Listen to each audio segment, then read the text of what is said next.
to you.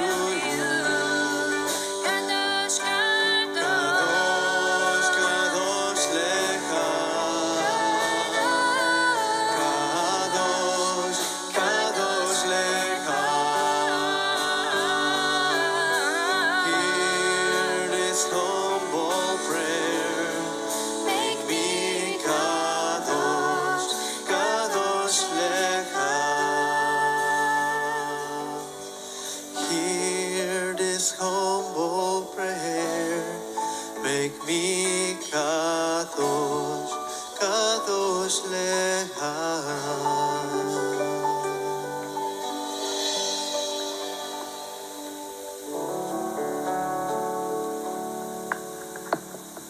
Abba Shabbat Shemayim.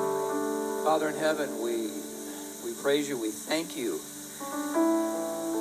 with our music, our dance, the study of your word with our hearts. How good you are. How patient and kind you are. Thank you for all of your promises. The greatest in your salvation, Yeshua. Amen.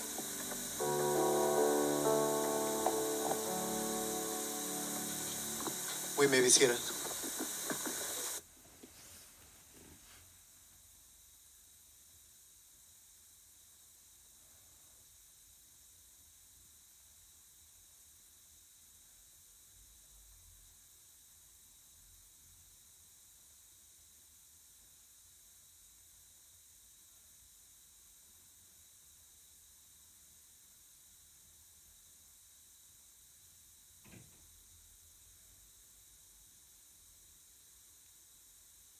Always, yes. Oh.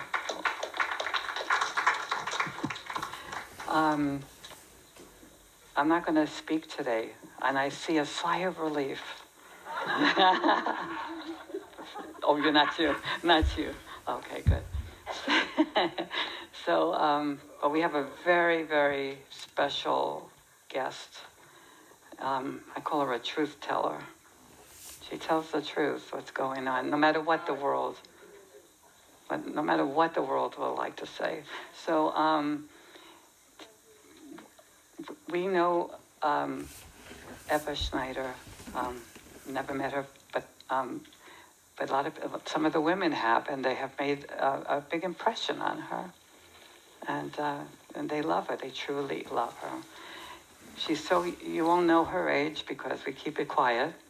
But she's amazing, amazing. God has preserved her. And I think it's because of her resilience that's kept her young. And you have to be resilient. So we're going to hear a story today, what happened with her and to her during this horrible period of the Holocaust. It's the story of, I don't know, how do we say, resilience, God's love for his people, no matter what it looks like. He loves his people. And God gave us, because of this, he gave us, 3 years later, he gave us the state of Israel. And if you think that was an accident, it is not. It was from the Lord, from God himself. So I'm going to call up Eva Schneider, and she has something very important and to talk to you about. So I'll call her up. And I saved you a seat. It's all warmed up. Here we go. See, I found a good picture of you on the internet. Uh-huh. There we go. I thought so. And I'm going to give you this mic. Yeah, she brought her friends today, and they're here to support her. And yeah, great. And I'm going to give you this. Make sure this is on. Thank you. Yeah, wait a minute. Make sure it's on. Where do I push? It's on. It's on. I don't have to push? No, you're all right. Can you hear me? Yeah. Yay, good. Thank you for inviting me. Hi. Thank you for inviting me. It's a pleasure to be here. I will tell you a little bit about myself. I'm a very long-time citizen of Fullerton. My husband was recruited in 1963 by Hunt Foods, and we left family in New York behind, and we came out to Fullerton. I'm still in the same house that we settled in. Those days we had to borrow all sorts of money to be able to afford a $50,000 house in Fullerton. That was in 1963. My children went through Fullerton schools, elementary, junior high, then Sunny Hills High School. And they moved on, and my husband and I stayed here. I lost my husband 3 years ago. He died on our 68th anniversary. So we have staying power in Fullerton, and we had staying power in our marriage. It was a wonderful partnership. I didn't talk about my experiences for most of my life. I very, very rarely touched on the subject. And then about 4 or 5 years ago, I realized that I am part of a generation that is dying out, frankly. And I have a story to tell, my experiences, and I decided that maybe it was time for me to share. And I've been sharing ever since, and I now speak 4 or 5 times a month. I speak at universities, I speak at synagogues, at many churches, high schools. I was even twice the prize at an auction.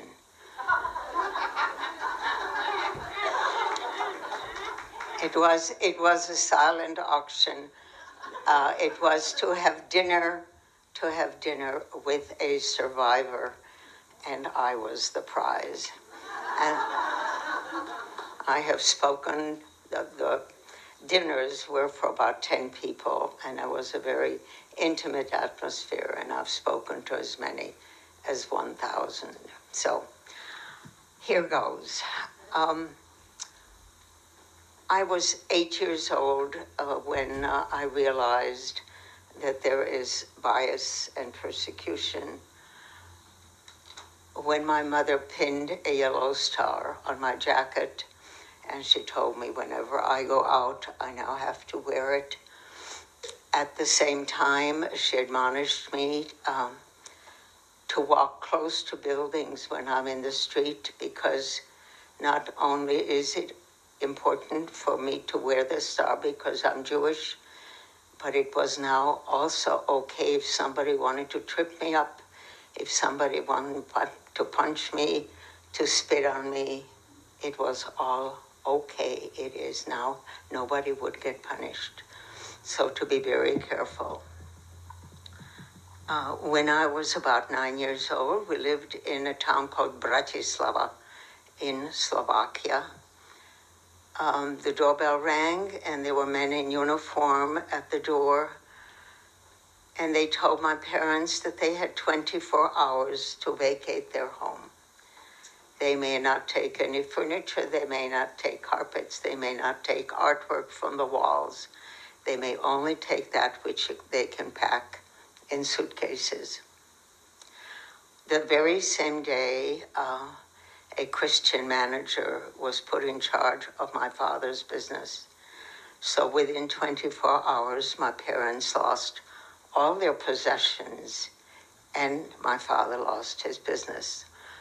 Fortunately, my father was in the import-export business, and when he realized that dark days were coming, he was able to keep some money in Switzerland And so we were able to live often a lot better than some of our fellow Jews who did not have that privilege.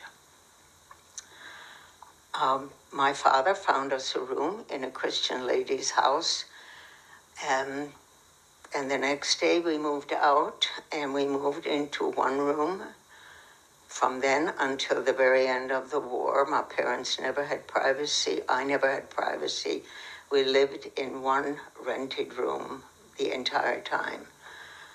Also, things got bad to the point where I couldn't go to school anymore because we kept moving. We never were more than 4 or 5 months in the same room. So I stopped going to school when I was 9 years old, and I didn't really get back to formal education until I was 12. We lived in Bratislava for about a year, and at one point then things got very bad. They started picking up Jewish people off the street. And my parents, knew about the concentration camps. I don't know how they found out, but among Jewish people, the fact that the Germans had built concentration camps and gas chambers was well known, and that's why we kept hiding.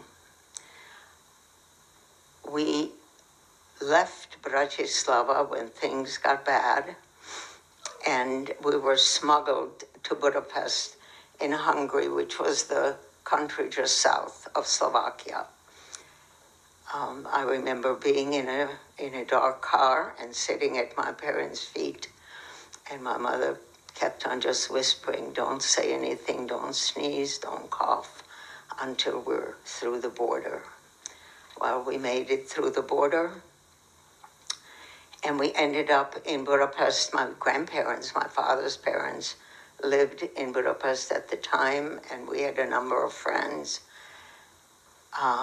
But we couldn't give ourselves away. My father was able to get false papers of a Christian family, and I was now 9 years old, and I was no longer Eva, I was now Kitty, and I wore a cross on a chain around my neck, and of course could not go to school because I was 9 going on 10, and I could not be trusted not to give us away. In 1944, the Germans marched into Hungary. Things again became dicey, and one day my father didn't come home, and my mother knew he was likely arrested, and we couldn't stay in Budapest. And my mother made arrangements now for us to be smuggled back to Slovakia. This time we didn't go by car. This time we went from a farmhouse in Hungary. We walked across cornfields during the night, and we made it to a farmhouse in Slovakia. This time we went to a little town called Nitra, where I was actually born. And my mother had a brother living there who was married to a Christian lady. And for that time, he was still safe. So we went to my aunt and uncle's in Nitra. And my uncle worked for a brewery that was owned by a Swiss company. And the manager of this brewery was a Mr. Siegenthaler, who became a righteous Gentile because he was willing to hide us, even though this was of great danger to his own person. He hid us very well. We managed to be there for many months, but it was really a very terrible, terrible place. He hid us very safely in the attic of this brewery, which was a very large expanse, perhaps the size of this room in my mind's eye. Problem was it had no windows, it had no heating facilities, and what was worse, it had no bathroom facilities. We were there for many months. My mother somehow made it work. There was sawdust on the floor, no other furniture. We slept on blankets on the ground. We had plenty of food, anything that came in a box or in a can, because we couldn't warm anything up. I had plenty of toys. I had books. I remember coloring. And to my mother's great credit, she made this work. Once a week, Mr. Siegenthaler would come and fetch us, and we would be taken down to his home, which was on the premises, and we got, once a week, we took a warm shower, and we were given a warm meal. Unfortunately, in October of 1944, on one of those visits, the doorbell rang, and the police were at the door, and somebody had called them and told them that there were Jewish women in the house, and we were arrested. I still wore the little cross around my neck, and I had lived as a Christian for 2 years, and I remember begging the policeman. I said, "Please don't arrest us. We're not Jewish, we're Christian." And the policeman looked at me and said something very prophetic. He said, "Little girl, if you're Christian, you'll be released very quickly. But if you're Jewish, you're going to have to bear the consequences." And we did bear the consequences.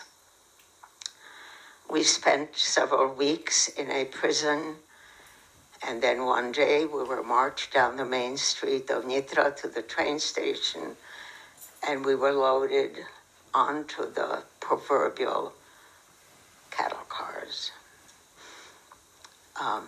Slovakia is not very far from Poland. They actually share a border. And my mother knew that we would be taken to Auschwitz. I don't know how she knew it, but she knew what awaited us. And on this train ride, she actually prepared me to die. She told me about the gas chambers. She told me that when we got to Auschwitz, we likely would go through a selection process. However, just on the one chance that maybe we can survive, I was then 11 years old. I am to say that I was 15, and my mother would make herself younger, and we were not mother-daughter, we were sisters. She told me about the gas chambers, and she even told me that it likely will not hurt, that we were going to go into this very large room with shower heads above, but from the wall there would be gas coming out, and we should breathe deeply, and we likely would go to sleep. I was very frightened of the prospect, but there was absolutely nothing we could do. On November 1st, we arrived in Auschwitz.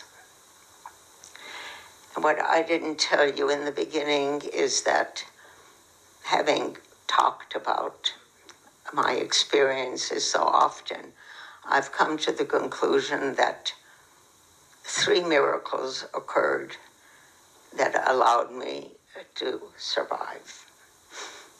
And the first miracle was about to happen in Auschwitz. We were taken off the cattle cars, but there was no selection. And my mother found that to be very curious. We were then marched towards the crematorium. My mother told me what that was. It was a large building with an enormous chimney. And she said, once people are gassed, they are then fed into ovens, and that chimney connects to the ovens. We marched towards the crematorium, and we ended up in an enormous warehouse-like place. By now, there were only women among us. They separated the men. And we were herded into this large room, and we were told to take off our clothes. Everything we wore, to just drop it on the floor. Women wore wedding bands, drop those. Women wore jewelry, drop that.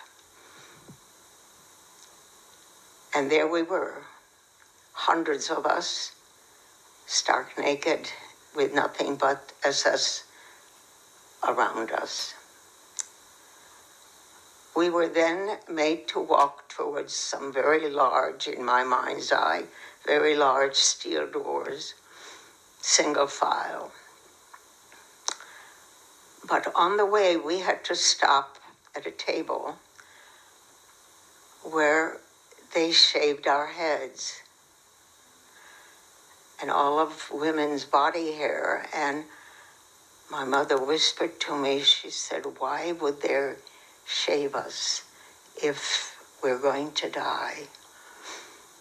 And we marched further with our heads shaven, and we stopped at a table where they gave us a tattoo. We each got a tattoo number.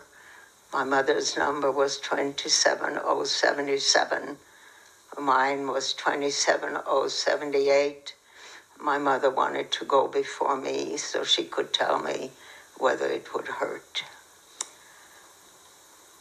After we were tattooed, we were being walked to these steel doors, and my mother said, my darling, I think we're going to live. They would not have given us a tattoo if they were going to kill us. And she was right. We went into the room where we expected the gas, but instead water came out of the shower heads. And we were made to go back into this large room where we had taken off our clothes. What we didn't know and didn't find out until much later is that we arrived in Auschwitz 2 days before they stopped the gassing.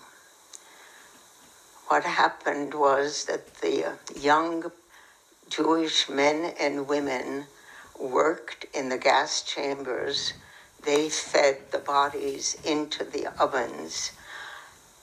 They were called the Sonderkommando, the Special Commando. And a group of these young people got a hold of explosives. They planted them in one of the crematoria, and the crematorium blew up.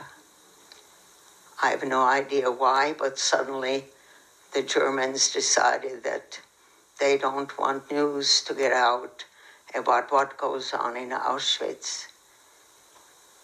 And on November 1st, all gassing was stopped. And I consider that my first miracle, because had we gotten there even just a few days earlier, I would no longer be alive. We were made to go back into this enormous room. Of course, we didn't go back to where we stood or where we took off our clothes. And we were told to just pick up whatever's on the ground and just put on those clothes. Whether they fit, whether they didn't, it didn't matter. The shoes didn't fit, it didn't matter. I had to put on clothes discarded by some other women before me. And my mother told me to put on as many pieces of clothing as I could because it was very cold in Poland, and this was November. I might tell you now that we got to Auschwitz in November, first few days of November, and I did not change out of those clothes until January. So the whole month of November, December, and the month of January, I lived and I slept in the same other people's clothes. Those clothes were never laundered. I had lice on my body, I had lice on my head, but we survived. We were taken to barracks once we put on the clothes. The barracks were all the same. We slept on cots. In my case, I slept on a cot with my mother and 4 other women. There was no mattress on the cot. We slept on wooden boards, and the 6 of us shared one large blanket. The routine was the same every day. We got up probably at 5 o'clock in the morning. We were made to line up in front of our barracks, and every morning we were counted. I don't know why they thought that we could escape or some of us would be missing, but this was their routine. So we were counted, and then we would go to work. But before going to work, we were given our morning rations. We each had a metal bowl, and I had a metal cup. And into that bowl, they put some brown liquid, which they called soup. Once in a while, you'd find a potato, often not. I got 1 slice of black bread, and I got 1 cup of water. This was my morning ration, and this was my evening ration the entire time I was in Auschwitz. But I was with my mother. I was 11 years old, and the routine was the same every single day. There was no choices to be made. There was no people to get to know. There was nobody to talk to. It was just my mother and myself. On one of those mornings, when we lined up to be counted, they called out the names of several women, among them my mother, and my mother was taken away. At that point, I had no way of knowing where she was going. I couldn't ask, and I was 11 years old, and I was left alone in hell. I keep on saying when I speak to young students that 11-year-old children are very resourceful because I was by myself and I made it. In January of 1945, I had been in Auschwitz 3 months, 2 months of that without my mother. The very end of January, we heard rumors that the Russian forces were coming close and maybe, just maybe, we would be liberated. But that was not to be for me. The very end of January, we were lined up outside and we were told that we're being walked to Germany. I later on read in history books that there were 7,000 people left in Auschwitz at that point, 4,000 men and 3,000 women. The men were lined up first, and we, the women, were lined up behind them. It was a very, very difficult march. People were dying every day. I would trip over bodies as I was walking. If I squatted down to go to the bathroom, I would get somebody's gun hitting me in the chin and yelling at me, "Get up, you're holding things up." We marched for about 5 days. One night we slept in a barn, and I remember cuddling up to a horse to keep warm, but most of the time we would just go to sleep and sit down on the ground where we were. On about day number 5, my second miracle happened. And this I consider a true miracle. It is something that I could have never foreseen, and I still don't understand today how it happened 80 years ago. We're walking, and I'm very, very tired, and I'm really ready to give up. But before they took my mother away, she whispered to me, unless they shoot her or they hang her, she was going to try to make it, and I have to do the same. So whenever I was ready to give up, I kept hearing my mother's voice, and that kept me going. So about day number 5 on this march, which in the history books is called the Death March, on day number 5, there was a very young SS soldier suddenly walking next to me. I was on the outside of this mass of humanity.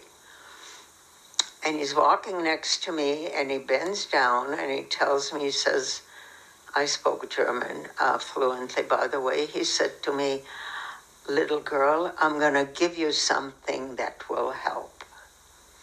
And he put a little brown paper bag, weighing maybe a pound, in my hands, and as quickly as he came, he disappeared. I never had a chance to ask him where he came from and why he chose me. When he left, I looked in the little brown bag.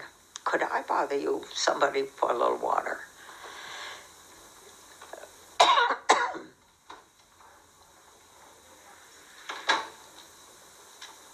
That's okay. She'll bring me some.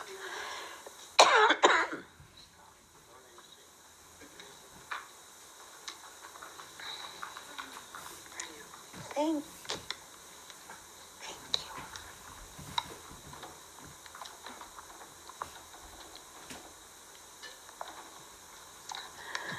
I'll keep it here.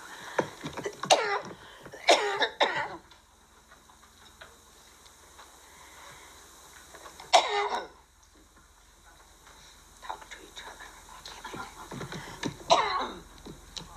I'm good. I have cough drops. Thank you.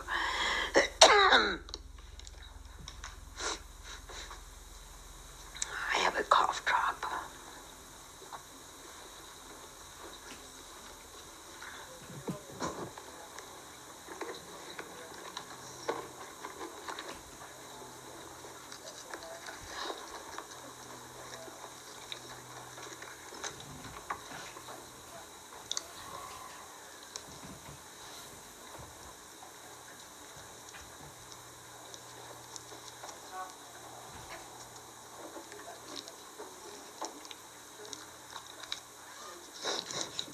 At any rate, sorry.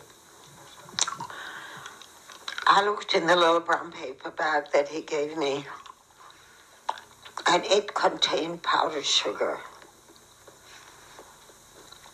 Even my 11-year-old brain kind of figured it out that sugar must be good for me. The bag lasted me about 24 hours, a day and a night, and I never shared it with anybody. I would wet my fingers, go into the bag, and then lick my fingers until the bag was empty. And whether it was that the sugar gave me energy, or whether it was that I experienced unbelievable kindness, a gesture in literally hell. Whatever it was that contributed, I made it. We had walked from Poland all the way to the Czech Republic. We were on the way for about a week. Mind you, we were weak, we were tired, we were hungry, we were cold, we were wet because we walked in snow. We ended up in the Czech Republic, and we were now loaded up on a new set of cattle cars, this time in January in the Czech Republic. Our cattle cars had no roof. They were open.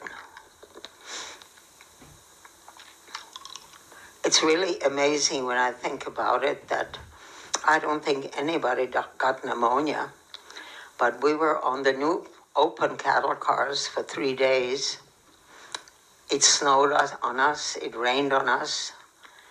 We were wet, we were unbelievably cold, but we made it. After about 3 days, we got to yet another concentration camp, also an extermination camp like Auschwitz was. It was called Mauthausen. It was in the country of Austria. My family and I have visited there many years ago. The train stopped, and we were taken off the cattle cars. We didn't know what awaited us. We didn't know that Mauthausen was an extermination camp. Mauthausen also basically was a very large quarry where people had to work very, very hard. There was lots of steps going down into the quarry, and rocks and boulders had to be carried up. Many, many people died. At any rate, we arrived, we were taken off the cars, and I very distinctly remember the first thing that I saw. In my mind's eye, it was 8 feet high, a pile of dead bodies. And that is an image, even after 80 years, it just has not disappeared from my mind. And on the side, lying head down, was a young Jewish boy with a dead body with the eyes wide open, as if he was looking at me. That's the one thing I just can't forget. At any rate, Mauthausen was an extermination camp. It was a quarry, but they had gone one better than Auschwitz. They didn't just have gas chambers. They had little trolleys, little vans that they loaded prisoners onto, and they would turn on the gas, and then that little van would drop them off wherever they wanted to dispose of the bodies. So they had mobile gas chambers. I got off the train with a crowd of people, very cold, very wet, very scared, and suddenly a guard, an SS man, walked next to me, and he said, you have to come with me. I had no way of knowing where we're going. I couldn't ask. By the way, by then I weighed 52 pounds. I was wearing rags. I was very frightened. But he said, you have to come with me, and I did. We stopped in front of a barracks. The barracks looked like every other barracks in the camp. He knocked on the door, but when that door opened, there was a different world that I saw. The barracks was well lit. A woman, a blonde woman, wearing regular, normal clothes, opened the door, and with a big smile, she said to me, "Welcome." And the door closed. I was in this well-lit, warm room. I thought I had died and gone to heaven because I had not experienced that in all the months that I had been an inmate. She looked at me and she says, "Well, we're going to have to get you out of these rags, and we're going to have to give you a bath, and we're going to have to delice you." And then another woman came by, also dressed in civilian clothes. And they took me to a room. I just remember there was a bathtub in the middle of the floor. They took my clothes off and they bathed me. And while they bathed me, they sort of let me know where I was and what lay before me. And where I was the brothel of Mauthausen. I was, up till then, a very sheltered 11-year-old. I did not know about such things. But from the things they told me, the things they suggested awaited me, I kind of was prepared to die because I had seen so much death, but I was not prepared for this. But there was absolutely nothing I could do. They fed me, and that night I slept with her on her cot, on a mattress, with a warm blanket.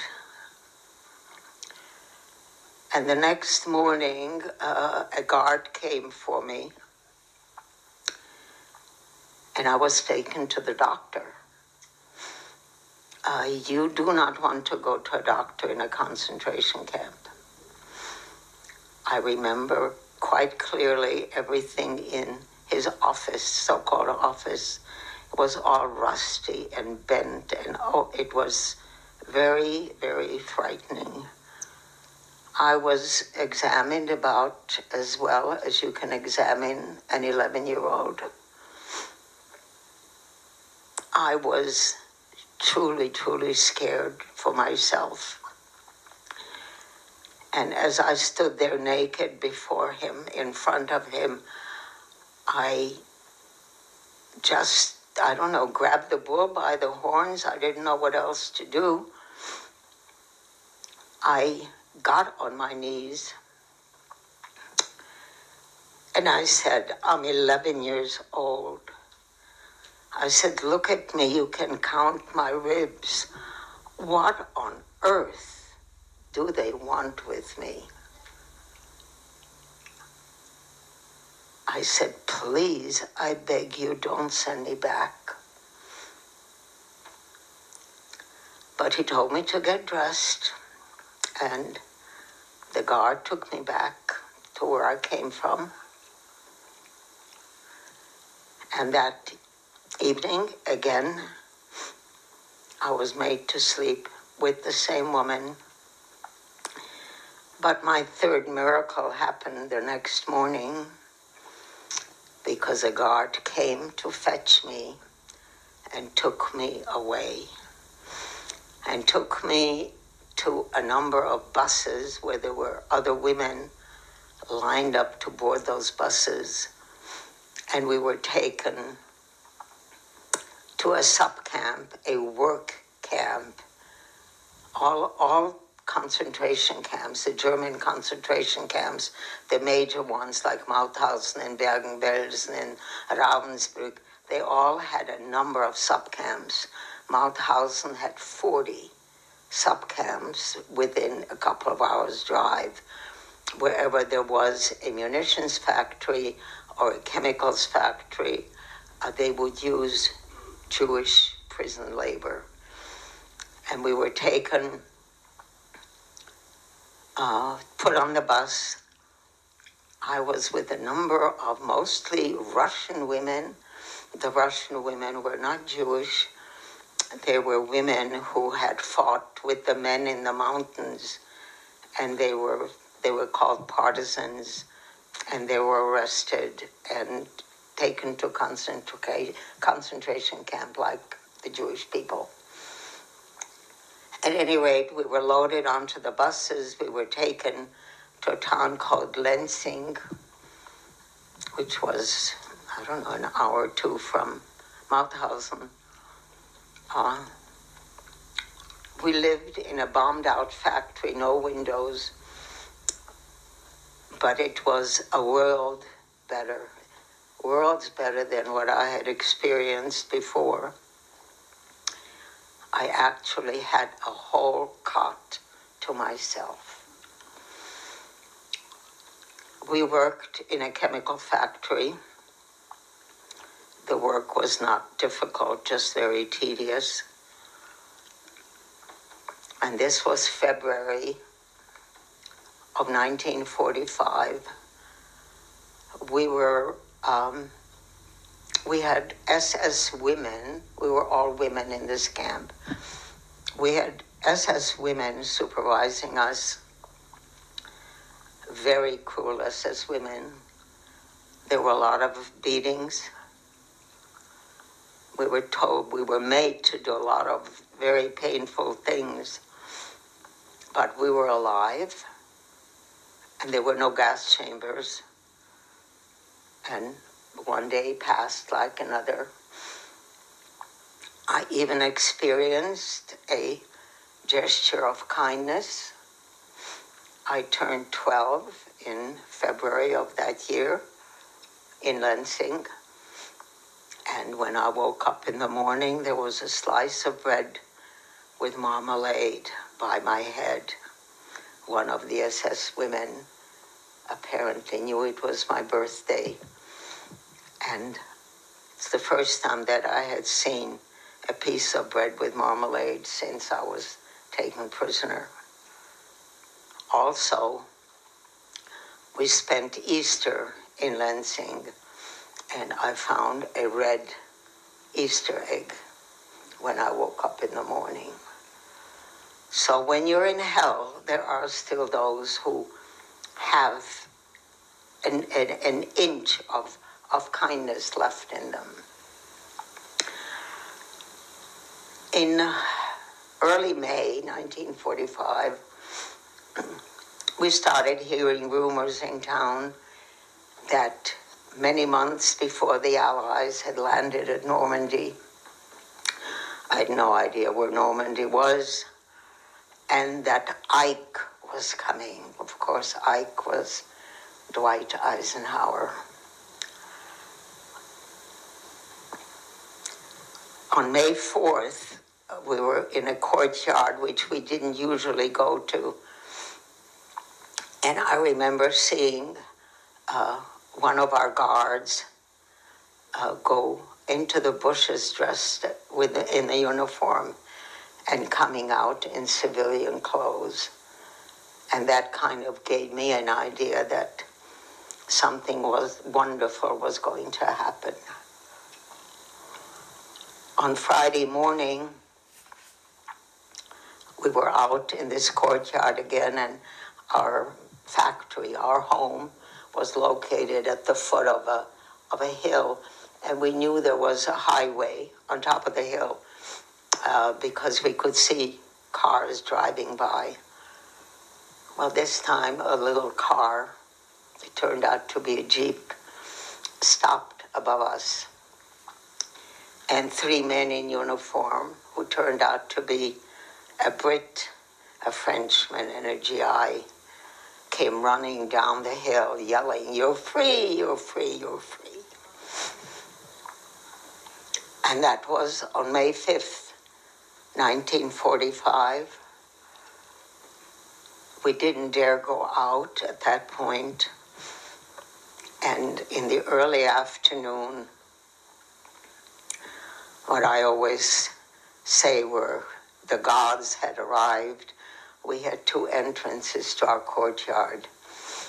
And American GI with helmet and gun drawn, 2 of them came through the entrances, and they were our gods. They were our liberators. They were U.S. Third Army. So I was liberated on May 5th.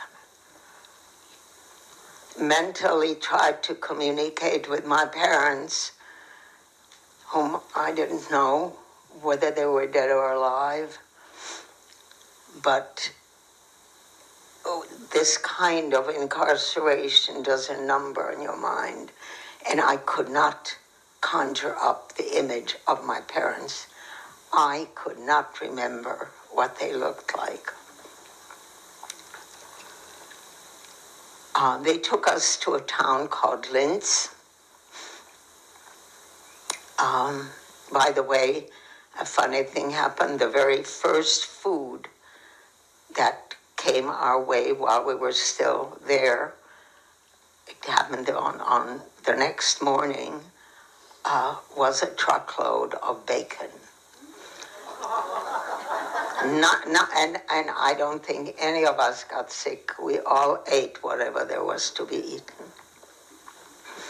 At any rate, they transferred us to a town called Linz, which is on a lovely lake in Austria, and they kept us there for about a month, in my case, before repatriating us to our hometowns. I got clothes, ill-fitting clothes, but I got fresh clothing, and I was allowed to eat, and my time was my own. And about a month later, in June of 1945, a group of us from Bratislava, from Slovakia, were put on the train and taken home. When we got to Bratislava, we were taken to a building where everybody had to register who had come back. There were thousands of families hoping against hope that their loved ones would return. And so whoever came back alive had to go up and register. And I went up the stairs, the first landing. I saw a man who looked familiar to me, but of course I didn't know who he was, so it took a lot of courage, but I walked up to him and I said, "I am Eva Rosenbaum. Do you know me?" And it turned out it was a close friend of my father's. And he told me my father had survived. My father, actually, he was arrested in Budapest and imprisoned. And in those days, most of the Jewish people we knew had some money on their person in case they could buy somebody off. And in my father's case, he had some gold coins sewn into the shoulder pads of his suit. And he did have a chance to buy off a doctor who said he wouldn't do anybody any good. He was too sick, and they may as well let him go. And he was let go in Budapest. He never made it out of Budapest. And he ended up in a Jesuit monastery where the Jesuit priests hid some 50 men, and he was there until the end of the war. So my father had made it, and his friend took me to my father's office. By the way, another righteous Gentile, the man who was put in charge of my father's business, gave the business back to him when my father returned. So we went up to the office, and my father had a male secretary, and he let us in, and he said my father was having lunch at a restaurant, and he was going to go and get him. And my father afterwards told me that he was having lunch with a friend, and suddenly his secretary ran in yelling, "Mr. Rosenbaum, the young lady has come home. She's come home." Well, I had a cousin, Susan, who was 4 years older than I was. And my father was convinced that it was my cousin Susan who had returned. He never ever thought he'd get his 12-year-old daughter back. And he came in the office, and indeed it was little Eva. And we had a very emotional reunion. Both did a lot of crying. And my father already had a letter from my mother that she too had survived. When she was taken in Auschwitz, she was taken to Bergen-Belsen, where she was put to work in a munitions factory. And she used to kid that Hitler lost the war because she helped make the parts to his airplanes. At any rate, about 2 weeks after I came home, I came down with a very bad case of typhoid fever. And again, my connection to Catholic people, no hospital would have me because I was so highly contagious. Only the Sisters of St. Elizabeth, a Catholic hospital, they took me in, and they prayed for me every morning, and they nursed me back to health. And I was in a coma for almost 3 weeks. And during that time, my mother came home.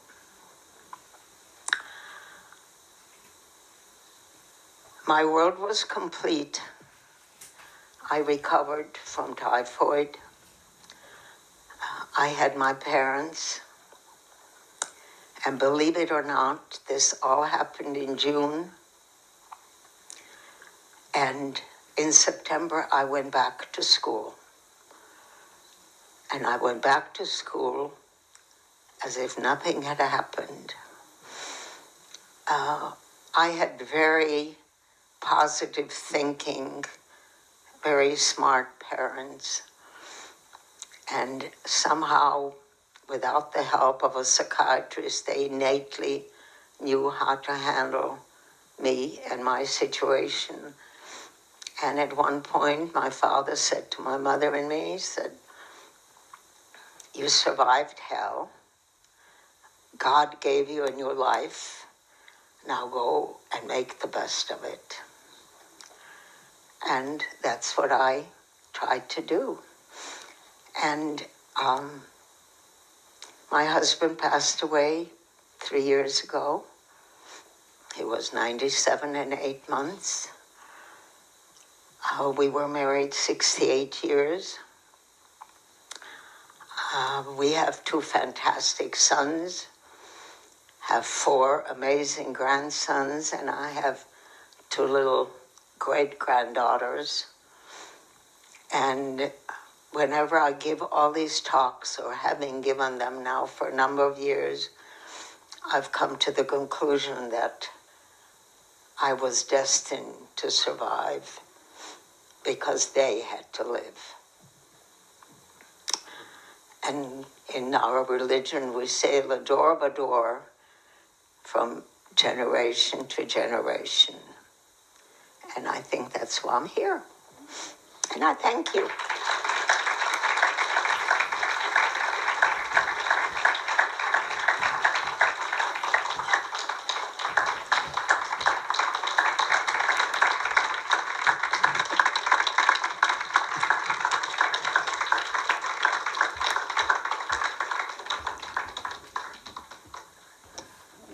Thank you so much. A pleasure, Rabbi. What? Anybody have any questions? I just want to say Please. that I have known Eva a very long time, and I too loved Tom Brady. He was my sweetheart as well.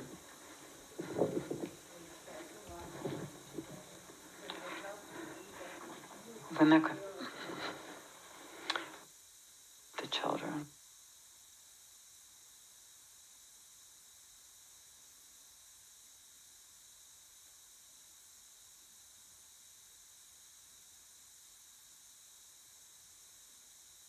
I was going to add that I have a friend who I went to college with, so you can imagine how long she was my friend.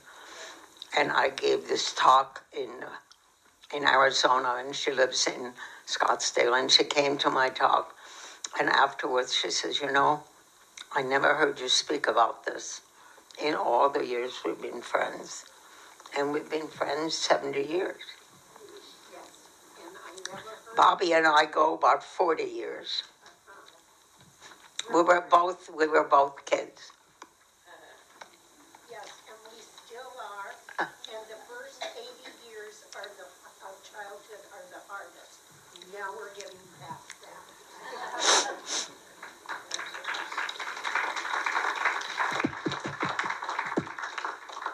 Anybody have any question? I answered all your questions. Sure did. Tell me that your parents took off your tattoo before you went to back My tattoo was on the inside of my arm, and very shortly after I came back or recovered, my parents had it removed, but my skin didn't have enough resistance, so I don't just have a line, it opened up, so I have a scar like a burn. I have a question. Did you ever find out what happened to the brewery manager, or if you didn't, what you suppose? You know, I never did. And we tried after the war, we tried. What usually happened to people like that? Usually they're sent away. Yes, go to the camp. Yeah. The man with the bag, did you ever? Pardon? The man with the bag of sugar. I Did you know, ever no see him idea. again? He was a young SS soldier. I never saw him again. It was somebody had a hand up. Oh, Rivka. Rivka has a question. I cannot. Can you tell me what she's asking? How did you come to America? How did you come to America? When? How? By ship. We came in 1950 when I was 17 years old. By the way, I'm 93. You probably have guessed that. We came by ship and settled in New York.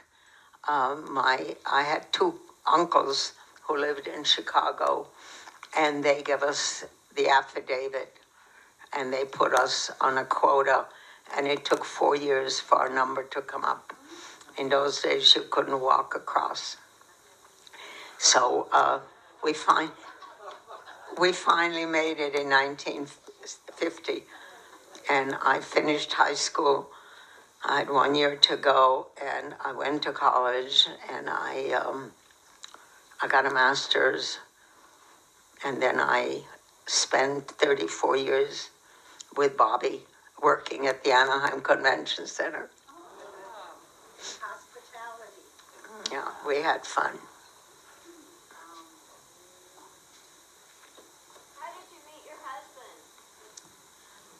Oh my goodness, how much time do you have? No. I'm only kidding.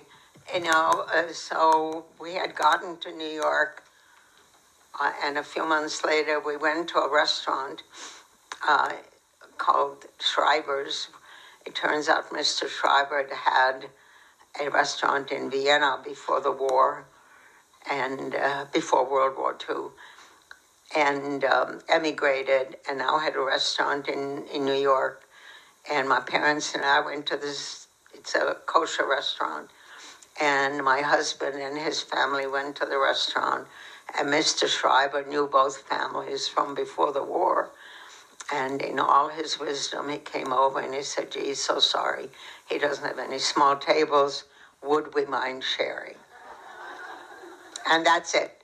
That's how I met and we did not hit it off at all. He was 8 years older than I was. I was 17. He was 25. We had absolutely nothing in common except my mother liked him and his mother liked me. And we went out a couple of times. It didn't work at all. I would read the New York Times or the Wall Street Journal before he came to pick me up, so I'd have something to talk about. But we accidentally met in the street 2 years later, and everything clicked, and 6 months later we were engaged. And we lasted 68 years. All right, Desire. Have you been to Israel? Many times.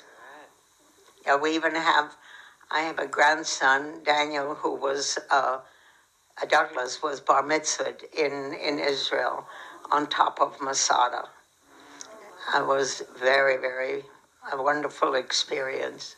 Well, that's a good entrance to the next thing, a segue. We're going to, it is the 78th year of the birthday of Israel. And it was, is it off? Yeah, okay. That's better. It's 78 years. It's a couple of days ago. So we want to, because this was God's kiss to his people. What you expressed was the birth of Israel 3 years later. It wasn't an accident. And you were very much part of that. And we have a gift from Temple of Judea. Because they love you. Oh, aren't you nice? Yes, it is. Yes. And we're going to. I was going to share the champagne, but No, you know what? You're not old enough. You're not old. But let us. We want to end this beautiful day with singing the Hatikvah, the hope, and you could sit for that. It's up to you. Okay, let's all rise and there you go. Good. Okay, great.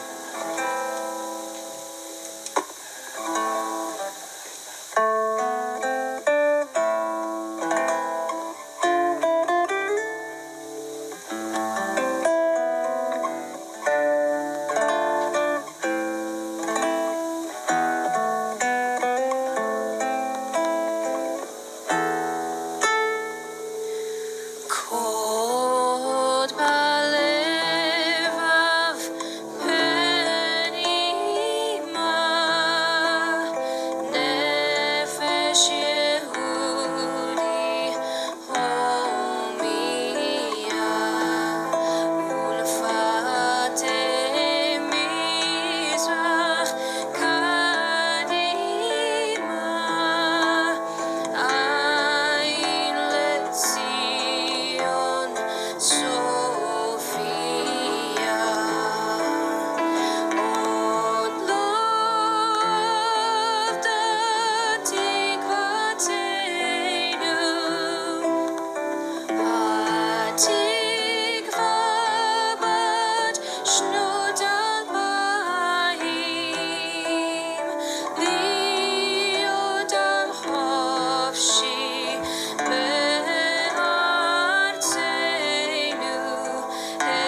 see